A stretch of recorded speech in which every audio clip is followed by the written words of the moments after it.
Chowdhury CPA new York তথা যুক্তরাষ্ট্রের বাঙালি মালিকানাধীন একটি সুপ্রতিষ্ঠিত সিপিএ ফার্ম। আমরা দীর্ঘদিন যাবৎ অত্যন্ত বিশ্বস্ততার সাথে লোকাল ও আন্তর্জাতিক ব্যবসা প্রতিষ্ঠা ও ব্যবস্থাপনায় ট্যাক্স অডিট কনসাল্টিং দিয়ে সেবা করে যাচ্ছি। আমি সারোয়ার চৌধুরী সিপিএ গত 20 বছর যাবৎ আপনাদেরকে সেবা দিয়ে যাচ্ছি অডিট, ট্যাক্স এবং কনসাল্টিং এর ব্যাপারে। আন্তর্জাতিক ব্যবসা এবং দেশীয় ব্যবসা প্রতিষ্ঠার কল্পে যারা কোনো পরামর্শ নিতে চান আমাদের সাথে যোগাযোগ করুন। আমাদের ঠিকানা 7409 37th Avenue, Jackson Heights, new York 11372। যোগাযোগ 7184290011। চৌধুরী সিপিএ নিউ ইয়র্ক তথা যুক্তরাষ্ট্রের বাঙালি মালিকানাধীন একটি সুপ্রতিষ্ঠিত সিপিএ ফার্ম। আমরা দীর্ঘদিন যাবৎ অত্যন্ত বিশ্বস্ততার সাথে লোকাল ও আন্তর্জাতিক ব্যবসা প্রতিষ্ঠা ও ব্যবস্থাপনায় ট্যাক্স অডিট কনসাল্টিং দিয়ে সেবা করে যাচ্ছি। আমি সারোয়ার চৌধুরী সিপিএ গত 20 বছর যাবৎ আপনাদেরকে সেবা দিয়ে যাচ্ছি অডিট, ট্যাক্স এবং কনসাল্টিং এর ব্যাপারে। আন্তর্জাতিক ব্যবসা এবং দেশীয় ব্যবসা প্রতিষ্ঠার কল্পে যারা কোনো পরামর্শ নিতে চান আমাদের সাথে যোগাযোগ করুন। আমাদের ঠিকানা 7409 37th Avenue, Jackson Heights, new York 11372। যোগাযোগ 7184290011।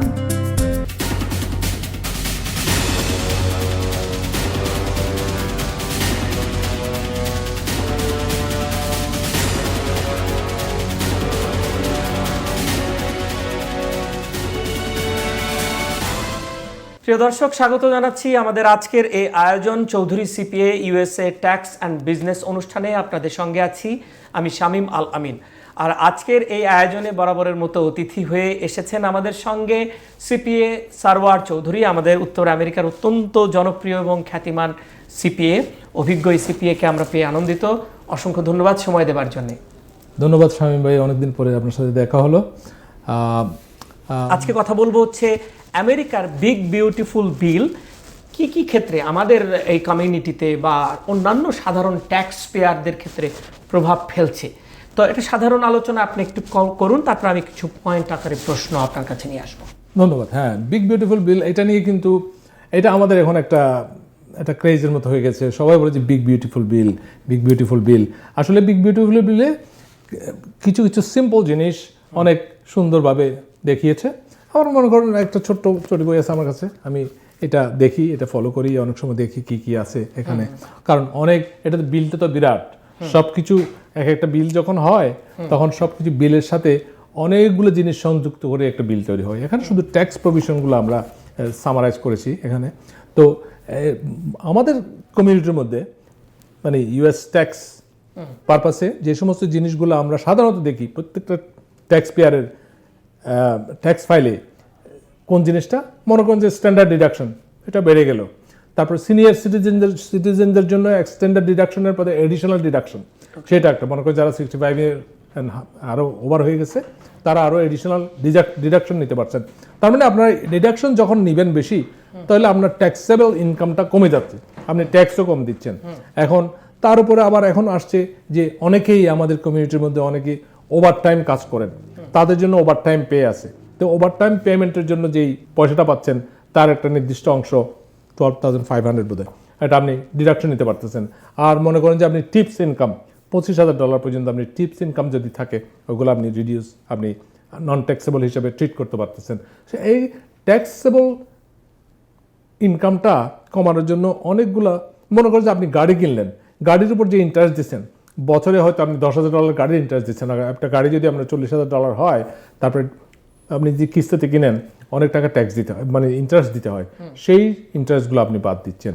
সব কিছু মিলিয়ে আর একটা জিনিস যেটা গাড়ি যারা লিজ করেন তারা কি এটা সুবিধা পাবে? লিজের সুবিধাটা পাবে না, যারা কিনে ফেলবে তাদের হবে, কিনে ফেলবে তারা পাবে। আর যেটা মনে করেন আরেকটা জিনিস যেটা গুরুত্বপূর্ণ, সেটা হচ্ছে যে যদিও এটা মধ্যবিত্ত এবং উচ্চ মধ্যবিত্তদের জন্য সহায়ক, সেটা হচ্ছে যে আগে যেখানে ট্যাক্স সল্ট যেটা বলি স্টেট লোকাল ট্যাক্স যেটা ছিল, সেই ট্যাক্সটা ক্যাপ ছিল $10,000, এখন এটা ক্যাপটা তুলে দিয়ে ক্যাপটা বাড়িয়ে দিয়েছে $40,000 মধ্যে। এটা নিয়ে আমরা আগেও আলোচনা করেছি বিভিন্ন সময়, এবং আমার বিভিন্ন কলিগ যারা ট্যাক্স শো করেন তারাও কিন্তু বলেছেন যে সল্টটা এটা 10,000 থেকে বাড়িয়ে 40,000 পর্যন্ত ক্যাপ দেওয়া হয়েছে। যাদের মনে করেন আপনি লং আইল্যান্ডে থাকেন, আপনার বাড়ির ট্যাক্স অনেক বেশি, কিন্তু আগে কিন্তু এটা ট্যাক্সটা ডিডাকশন আপনি পেতেন না, যেখানে $10,000 পর্যন্ত ছিল। কারণ আপনি কাজ করেন মনে করেন যে ম্যানহাটনে কাজ করেন, আপনার যে ইনকাম আছে, ইনকাম ট্যাক্সই আপনার স্টেট ট্যাক্স এখানে দেখা গেলো যে 10,000-এর উপরে আপনি পে করতেছেন, তার উপর আবার আপনার বাড়ির ট্যাক্স যদি $20,000 হয়, তখন $20,000টা আপনি নিতে পারতেন না, এখন সেটাও নিতে পারবেন। তার মানে আপনার যে আইটেমাইজ ডিডাকশনটা অনেক হাই, এই জিনিসটাও আপনার মনে রাখতে হবে। তারপরে আর যেটা হচ্ছে যে আপনার সিনিয়র সিটিজেনদের জন্য একটা বিশেষ। আচ্ছা, এখন আমার প্রশ্ন হচ্ছে আপনার কাছে দুটি। একটি হচ্ছে আপনি বলছেন টিপসের ক্ষেত্রে, জি। তো এই টিপসের ক্ষেত্রে আমি মানে একজন যে টিপস পেয়েছে এটা প্রমাণ কিভাবে সে রাখবে, কি দেখাবে যে কত পর্যন্ত, 25,000 পর্যন্ত আপনি বলছেন যে জি, জি। এর বেশি হলে আবার দিতে হবে, এর বেশি, হ্যাঁ, কিভাবে এটাকে উপস্থাপন করতে হয়? টিপসটা সাধারণত ট্যাক্সপেয়াররা টিপসটাকে করবে আপনার রিপোর্টিংয়ে, W2-র মধ্যে কিন্তু টিপসটা উল্লেখ করে দেবে। আর ওভারটাইমের কথাটা বলছেন, ওভারটাইম কিন্তু অনেক সময় দেখা যায় যে ওভারটাইম পেমেন্টটা আপনি যদি কোনো একটা ট্যাক্সপেয়ার যদি W2 অথবা কোনো একটা কাগজ আনতে না পারে, আপনি তাদের ইয়েটা দেখলে, লাস্ট পেচেকটা দেখলে আপনি বুঝতে পারবেন যে কিভাবে বোঝা যাবে ওখানে ওটা ওখানে উল্লেখ থাকবে। সুতরাং অনেকেই দেখা যায় যে কাগজ নিয়ে W2 নিয়ে আসছেন, কিন্তু ওই যে ওভারটাইম কত ছিল সেটা হয়তো আনেন না। সেই জন্য আমি বলি, যারা ওভারটাইম কাজ করেছেন, অথবা এমন ধরুন মনে করেন যে আপনি পুলিশ ডিপার্টমেন্টে কাজ করেন, তো পুলিশ ডিপার্টমেন্টে তো অনেক ওভারটাইম থাকে, তো ওভারটাইমের কাগজটা নিয়ে আসলে তাদের অ্যাকচুয়াল ট্যাক্সেবল ইনকামটা অনেক কমে যায়, যেহেতু ওভারটাইমের পয়সাটা তাদের ট্যাক্স দিতে হচ্ছে না।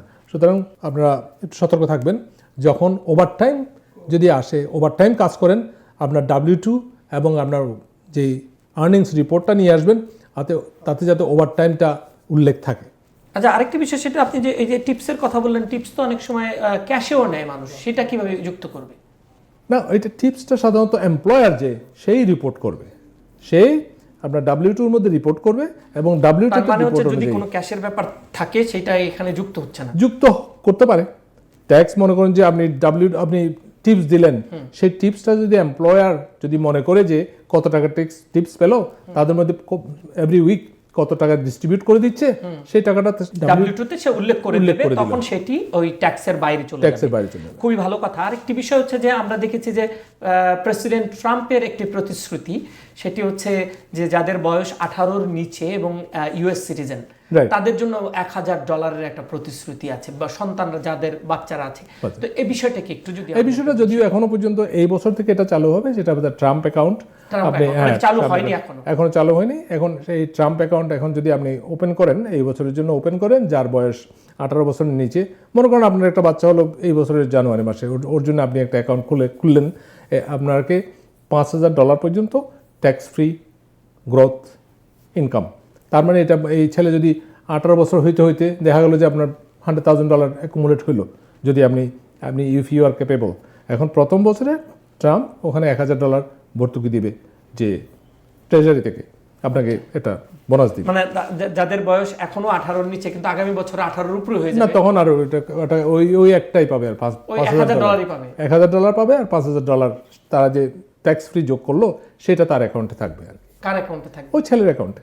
সে তখন কিভাবে ওটা পাবে? ওটা এডুকেশনের জন্য ব্যয় করতে পারবে, ওটা যদি উইথড্র করে ওটা কোনো ট্যাক্স দিতে হবে না, এটাই হচ্ছে তার বেনিফিট আর কি। ওটা আমাদের জাস্ট একটা ইয়ের মতো আর কি, রিটায়ারমেন্ট অ্যাকাউন্টের মতো আর কি। রিটায়ারমেন্ট অ্যাকাউন্টে যেমন আপনি ট্যাক্স দিচ্ছেন না, সেরকম এটাতেও ট্যাক্স দিবেন না। ওইটা মানে সেই $5,000 আসবে কোত্থেকে?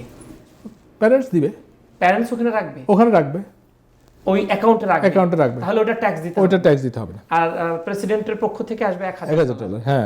কিন্তু এটা কি এখনো চালু হয়েছে? এটা এই বছর চালু হবে।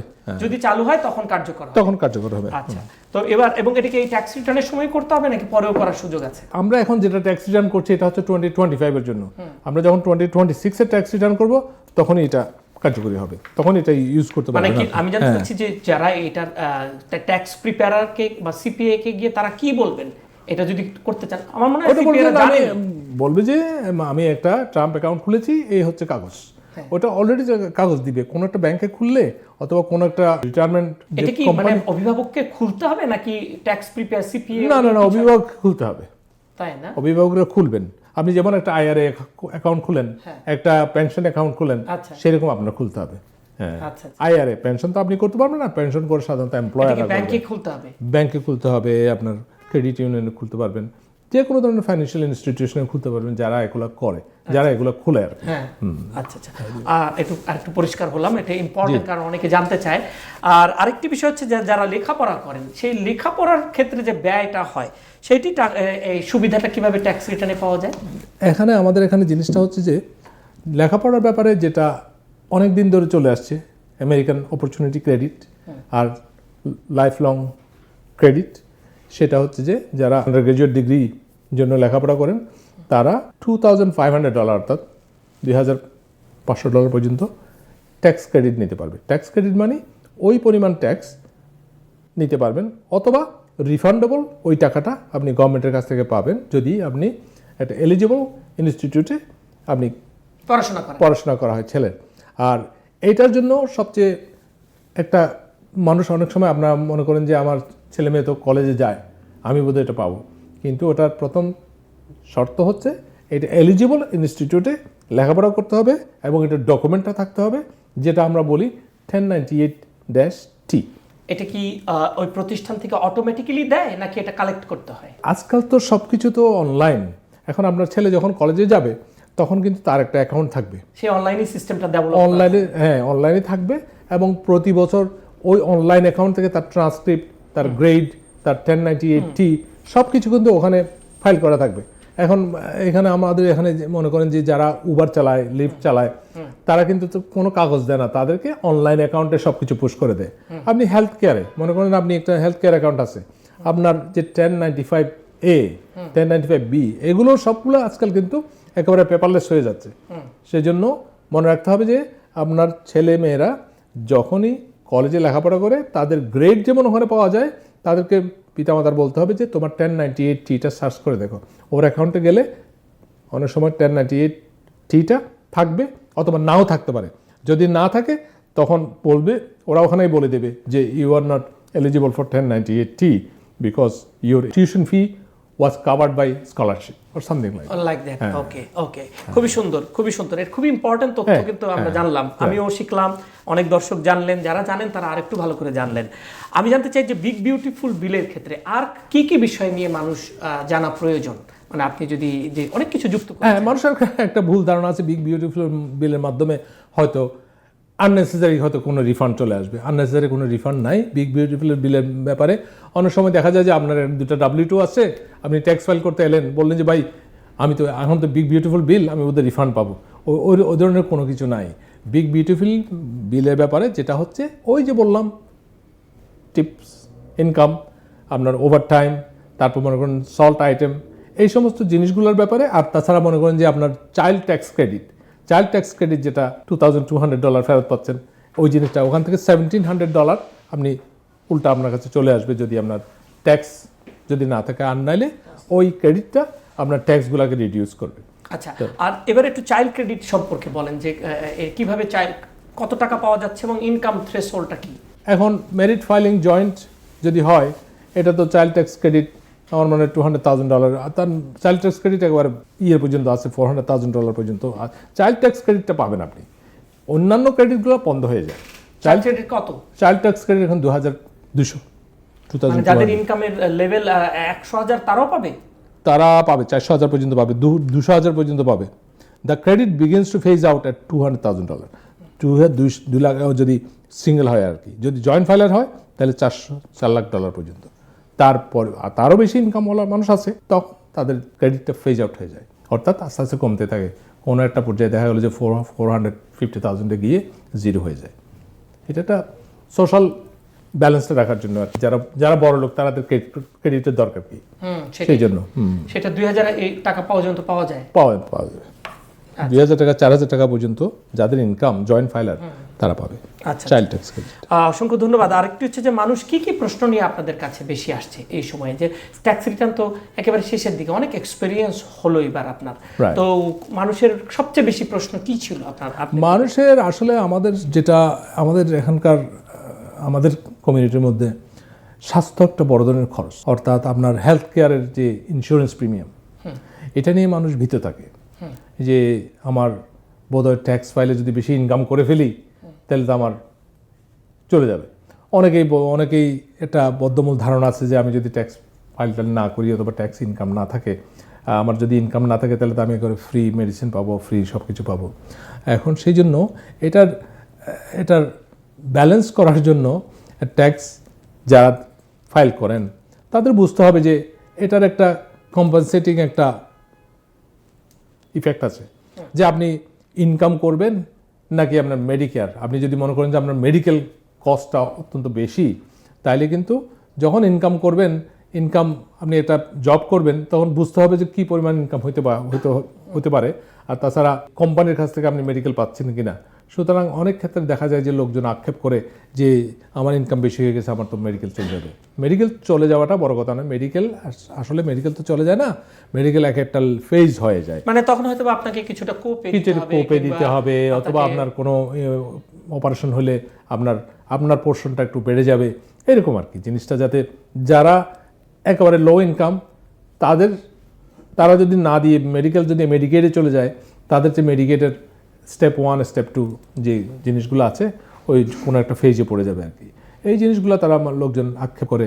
আর তাছাড়া অনেকের হয়তো বাড়ি আছে, তারা হয়তো চিন্তা করে যে এই বাড়িগুলা এখন আমাদের তো বাড়ি আছে, বাড়ি থেকে ইনকাম হচ্ছে, এই জন্য বোধহয় আমার বেনিফিট চলে যাচ্ছে। তখন এই সমস্ত ক্ষেত্রে আপনার ট্যাক্স প্ল্যানিং অথবা আপনার স্টেট প্ল্যানিং বলতে যা বুঝি সেটা হচ্ছে যে আপনার সহায় সম্পত্তি যা আছে এগুলা কিভাবে আপনি আপনার সন্তান সন্ততি অথবা আপনার ডিপেন্ডেন্টদের কাছে এটা ডিস্ট্রিবিউট করে যাবেন, আপনি অথবা ডোনেট করে যাবেন, এগুলো নিয়ে একটু চিন্তা ভাবনা করা। আর কি বিষয় নিয়ে মানুষ একটু চিন্তিত বা আর একটু জানতে চায়? মানুষ জানতে চায় এই যে আগে আমরা আরেকটা প্রোগ্রামে হয়তো আমরা আলোচনা করেছি তাদের ছেলে মেয়েদের লেখাপড়ার ব্যাপারে, তাদের সেভিংসের ব্যাপারে। তারা এখন জিনিসটা হচ্ছে যে মানুষ যখন বয়স হয় তাদের সেভিংসটা তাদেরকে হেল্প করে। তারা চায় না যে ছেলে মেয়েদের উপরে নির্ভরশীল হয়ে থাকতে, কারণ একটা মানুষ যখন কাজ করে এখন সেভিংস যখন হয়, তারা চিন্তা করে যে আমি যখন রিটায়ার করব তখন আমি কি পাবো। সেই জন্য আমি একটা অ্যাডভাইস করি, তারা যাতে চিন্তা করে যে আমার সোশ্যাল সিকিউরিটি অ্যাকাউন্টে কী পরিমাণ জমা হলো। সেই জন্য ssa.gov-এ গিয়ে তারা একটা অ্যাকাউন্ট খুলতে পারে সোশ্যাল সিকিউরিটি অ্যাডমিনিস্ট্রেশনের আন্ডারে। প্রতি বছর তারা দেখতে পাবে? প্রতি বছর কেন হবে, আপনি ডেইলি দেখতে পারবেন কী পরিমাণ টাকা জমা হলো। ওখানে লেখা থাকবে যে তুমি যদি রিটায়ার করো তুমি এত টাকা পাবে, তুমি যদি মরে যাও তোমার স্ত্রী এত টাকা পাবে, তোমার স্ত্রীও যদি মরে যায় তোমার ছেলে মেয়েরা এত টাকা পাবে। এইগুলো লেখা থাকে, সবকিছুই ওখানে ডিটেইল লেখা থাকে। ইন্টারেস্টিং বিষয়, জানার খুব দরকার, করা উচিত। আর জানতে হবে আরেকটা জিনিস যেটা চিন্তা করে অনেক সময় অনেক কনসার্ন নিয়ে আসে যে আমি তো রিটায়ার্ড হয়ে গেছি, আমি এখন কাজ করব কিনা, সেটাও আপনি ক্যালকুলেট করতে পারেন, অথবা আপনার অভিজ্ঞ সিপিএ আপনার বলতে পারে। কারণ আপনার আপ টু সার্টেন লেভেল আপনার কোনো ওই যে সোশ্যাল সিকিউরিটি ইনকামের উপর কোনো ট্যাক্স হয় না। এরপরে দেখা গেলো যে আপনি আরও কিছু পেনশনের অন্যান্য পেলেন, দেখা গেলো যে আপনি 50, 60, 70 হাজার ডলার পর্যন্ত আপনি রিটায়ারমেন্ট লাইফে একেবারে ট্যাক্স ফ্রি ইনকাম হয়ে গেল। সেটা একটা বিগ বিউটিফুল বিল যখন মার্কেটিং করতেছিলেন ডোনাল্ড ট্রাম্প, ওরা বলতেছিল যে senior citizen will not pay any taxes. তাদের একা তো ডিডাকশনটা আছে, তাদের সোশ্যাল সিকিউরিটি বেনিফিট আছে নন ট্যাক্সেবল, তারপর আবার এক্সট্রা ডিডাকশন আছে 6,000, 6,000, 12,000, ওইটাও ডিডাকশন হয়ে গেলে তারা মনে করেন যে 40-50 হাজার ডলার পর্যন্ত ফ্রি মানি, কোনো ট্যাক্সই দিতে হচ্ছে না। সেটাই মানে মোটামুটি আমরা বেশ কিছু বিষয় নিয়ে আজকে আলোচনা করলাম। তার মধ্যে সবচেয়ে গুরুত্বপূর্ণ একটি বিষয় আপনি যেটি তুলে ধরেছেন আজকে, আরও একটি গুরুত্বপূর্ণ বিষয়, সেটা হচ্ছে যে সোশ্যাল সিকিউরিটি অর্থটা তারা কিভাবে জমা হচ্ছে এবং প্রতিদিনকার আপডেট তারা এখানে দেখতে পাবে। এটা একটা চমৎকার বিষয়। আর কি বিষয় আছে যেগুলো বিশেষ করে আমাদের এখানে মানুষের মধ্যে একটা থাকে, ট্যাক্স রিফান্ড কিভাবে পাওয়া যায়, এইটার ব্যাপারটা একটু মানে কিসের উপরে ভিত্তি করে ট্যাক্স রিফান্ডগুলো মানুষ পায়। আরেকটা হচ্ছে যে W2-তে যে ইনকামটা হয় সেটা তো দেখাই যাচ্ছে, ট্যাক্সের আয় সব কিছু হিসাব দেওয়া। অনেক সময় 1099-এ আমরা দেখি অনেকে খরচ দেখায় নানা ধরনের, তাতে করে কিছু ট্যাক্স কমে, কিছুটা হয়তো বা রিফান্ডও পাওয়া যায়। বিষয়টা যদি একটু পরিষ্কার। না, বিষয়টা হচ্ছে যে তার আগে আমি ওই সোশ্যাল সিকিউরিটি বেনিফিটের ব্যাপারটা একটু বলি। যারা সোশ্যাল সিকিউরিটি বেনিফিট, অনেক সময় অনেক লোক আসে আমাদের কাছে জিজ্ঞেস করে যে বলে যে ভাই আমি তো আমার বয়স তো 65-66 হয়ে গেছে, কিন্তু আমি তো কোনো সোশ্যাল সিকিউরিটি বেনিফিট পাচ্ছি না। এটা কারণ হচ্ছে যে তারা হয়তো দেখা গেলো যে অনেক সময় কাজ করেছেন কিন্তু অ্যাক্টিভ কাজ করেন নাই, প্যাসিভ কাজ করেছেন। মনে করেন আপনার বয়স 40 বছর, আপনি একটা বাড়ি ছিল, ওই বাড়ি থেকে রেন্টাল ইনকাম নিয়ে নিয়ে আপনি চলছেন। এখন 65 বছর হয়ে গেছে, আপনি কোনোদিন অ্যাক্টিভ কোনো কাজ করেন নাই। অ্যাক্টিভ কাজ বলতে যেটা বোঝায় সেটা হচ্ছে যে আপনি হাতে কলমে কাজ করেছেন এবং W2 ইনকাম করেছেন, অথবা 1099 হবে যদি আপনি ট্যাক্স রিটার্ন করেন এবং social security benefit, social security tax pay করেন। সোশ্যাল সিকিউরিটি ট্যাক্সটা হচ্ছে যে আপনি যখন কাজ করেন তখন যে আপনি যে ট্যাক্সটা দেন। অনেক সময় সবাই বলে যে আমি তো অনেক টাকা ট্যাক্স দিয়েছি, দেখা গেলো যে আপনি ইনকাম ট্যাক্সটা দেন নাই, সোশ্যাল সিকিউরিটি ট্যাক্স দিয়েছেন। সোশ্যাল সিকিউরিটি ট্যাক্সটা দেওয়া মানে আপনি গভর্নমেন্টের অ্যাকাউন্টে আপনার টাকাটা জমা করেছেন, যেটা পেনশনটা জমা করেছেন। কারণ আপনি একজন নর্মাল বড় ধরনের কোম্পানিতে কাজ না করলে আপনার জন্য তো কোনো পেনশন নাই। সুতরাং সোশ্যাল সিকিউরিটি বেনিফিট ট্যাক্স যেটা আপনি জমা দিয়েছেন সেটাই হচ্ছে আপনার সঞ্চয়। সুতরাং আপনি যখন 65 বছর বয়স হবে ওটাই হবে আপনার একটা পাওয়ার বিষয়। সুতরাং আর এই ব্যাপারে একটা কথা বলতে চাই, সেটা হচ্ছে যে 10 বছর আপনি কাজ করতে হবে, 40 ক্রেডিট কাজ করতে হবে। 40 ক্রেডিট কাজ করলে আপনি you are eligible to have social security benefit at the age of. আচ্ছা, খুবই সুন্দর। আরেকটি এটি সোশ্যাল সিকিউরিটি বেনিফিটের ব্যাপারটা আমি নিজেও একটু পরিষ্কার হলাম।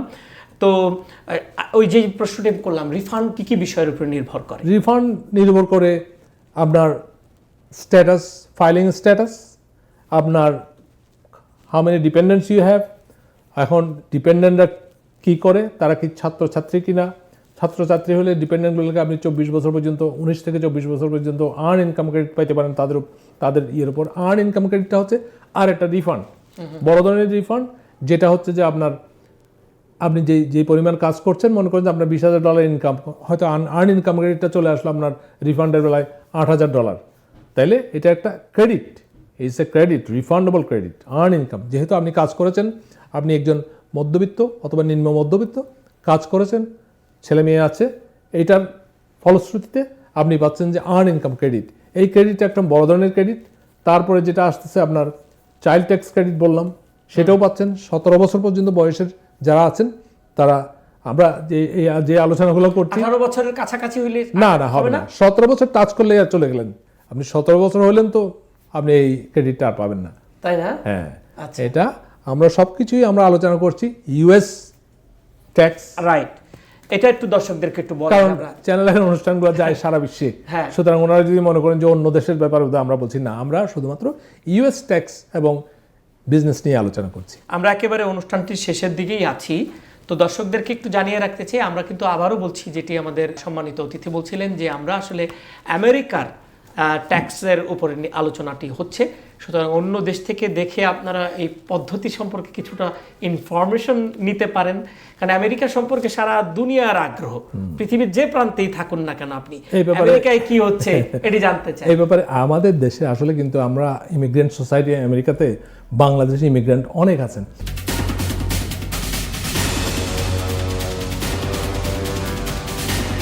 চৌধুরী সিপিএ নিউ ইয়র্ক তথা যুক্তরাষ্ট্রের বাঙালি মালিকানাধীন একটি সুপ্রতিষ্ঠিত সিপিএ ফার্ম। আমরা দীর্ঘদিন যাবৎ অত্যন্ত বিশ্বস্ততার সাথে লোকাল ও আন্তর্জাতিক ব্যবসা প্রতিষ্ঠা ও ব্যবস্থাপনায় ট্যাক্স অডিট কনসাল্টিং দিয়ে সেবা করে যাচ্ছি। আমি সারোয়ার চৌধুরী সিপিএ গত 20 বছর যাবৎ আপনাদেরকে সেবা দিয়ে যাচ্ছি অডিট, ট্যাক্স এবং কনসাল্টিং এর ব্যাপারে।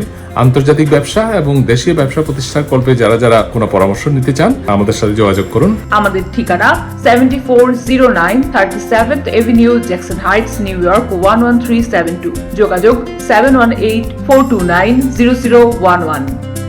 চৌধুরী সিপিএ নিউ ইয়র্ক তথা যুক্তরাষ্ট্রের বাঙালি মালিকানাধীন একটি সুপ্রতিষ্ঠিত সিপিএ ফার্ম। আমরা দীর্ঘদিন যাবৎ অত্যন্ত বিশ্বস্ততার সাথে লোকাল ও আন্তর্জাতিক ব্যবসা প্রতিষ্ঠা ও ব্যবস্থাপনায় ট্যাক্স অডিট কনসাল্টিং দিয়ে সেবা করে যাচ্ছি। আমি সারোয়ার চৌধুরী সিপিএ গত 20 বছর যাবৎ আপনাদেরকে সেবা দিয়ে যাচ্ছি অডিট, ট্যাক্স এবং কনসাল্টিং এর ব্যাপারে।